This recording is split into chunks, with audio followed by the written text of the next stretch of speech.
மதுரை என்றாலே மல்லிப்பு என்பதை விட மதுரைக்கு ஒரு சிறப்பான அடையாளம் அங்கு அனல் பறக்க விடிய விடிய இயங்கும் உணவு கடைகள்தான். மதுரை தூங்கா நகரம் என அழைக்கப்பட இதுவும் முக்கிய காரணமாக பார்க்கப்படுகிறது.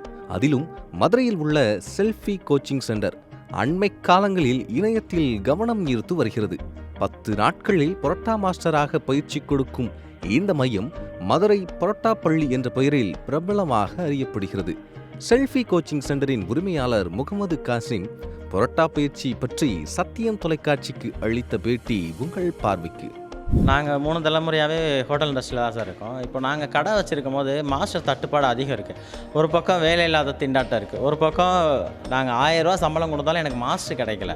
ஸோ இதெல்லாம் என்ன பண்ணுறதுன்னு யோசிக்கும் போது தான் நம்மளே மாஸ்டர்களுக்கு ட்ரைனிங் கொடுத்தா நல்லா இருக்குன்னு சொல்லி நாங்கள் முதல்ல சின்னதாக ஆரம்பித்தோம். இப்போது அதிகப்படியான ஆட்கள் பயிற்சி எங்களோட அனுபவங்கள் நிறையா இருக்கிறனால அந்த அனுபவங்களை அவங்களுக்கு கொடுத்து அதை ஒரு 10 நாளையில் அவங்கள பரோட்டா மாஸ்டர் ஆக்கிக்கிறோம் சார். இது போக நாங்கள் வெளிநாடுகளில் இருக்கிறவங்களுக்கு ஆன்லைன் கிளாஸும் எடுத்துக்கிட்டு இருக்கோம். கல்வி தகுதி, வயது வரம்பு என எந்த தடையும் இல்லாத இந்த பயிற்சியில் கலந்து கொள்ள பிஎஸ்சி ஐடி படிப்பு படித்துள்ள செந்தில்குமார் தனக்கு சமையலில் உள்ள ஆர்வத்தை வைத்து தொழில் தொடங்க இந்த பயிற்சிக்கு வந்ததாக கூறப்படுகிறது. எனக்கு இந்த குக்கிங் மேலே இன்ட்ரெஸ்ட் இருக்கிறங்காட்டி நான் குக்கிங் சைடு தான் போகணும் அப்படின்னு ஆசைப்பட்டு இங்கே சர்ச் பண்ணிட்டு இருந்தேன். எங்கே இந்த மாதிரி சொல்லிக் கொடுக்குறதுன்னு சர்ச் பண்ணேன்.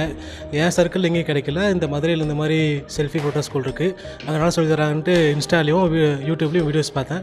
ஸோ அதை பார்த்து தான் நான் இங்கே வந்து ஜாயின் பண்ணி 3 நாள் ஆச்சு. இங்கே சொல்லிக் கொடுக்குறது எல்லாமே வே ஆஃப் மெத்தடு ரொம்ப ஈஸியாகவும் டக்குன்னு பழகிற மாதிரி இருக்குது. எனக்கும் இப்போ ஒரு கான்ஃபிடென்ட் இருக்குது, நம்மளாலே பரோட்டா செய்ய முடியும், ரைஸ் போட முடியும், நம்மளுக்கும் சொந்தமாக ஒரு பிஸ்னஸ் ஆரம்பிச்சுக்கலாம் அப்படின்ற ஒரு கான்ஃபிடென்ட் இருக்குது. பெரியவர்கள் மட்டும் இல்லாமல் 10 நாட்கள் தான் பயிற்சி என்பதால் சமையலில் ஆர்வம் உள்ள 10ஆம் வகுப்பு முடித்துவிட்டு விடுமுறையில் உள்ள மாணவர் சந்தோஷ் இந்த பயிற்சியில் கலந்து கொண்டுள்ளார். எனக்கு முன்னாடி இருந்த குக்கிங்கில் ரொம்ப இன்ட்ரெஸ்ட். ஸோ இந்த லீவை வந்து யூஸ்ஃபுல்லாக பயன்படுத்திக்கலாம் நீங்கள் வந்து சேர்ந்துருக்கேன்.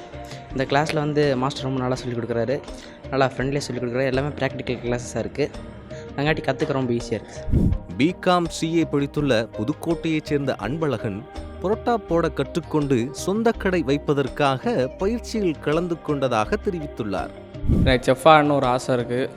எங்கள் வீட்டிலே நாங்கள் கேட்ரிங் தான் பண்ணுறோம், அதனால் இங்கே கொஞ்சம் பரோட்டா போட கற்றுக்கிட்டு ஃப்யூச்சரில் கடை வைக்கிற மாதிரி இருக்கிறேன். பிகாம் சிஏ முடிச்சிருக்கேன் நான்.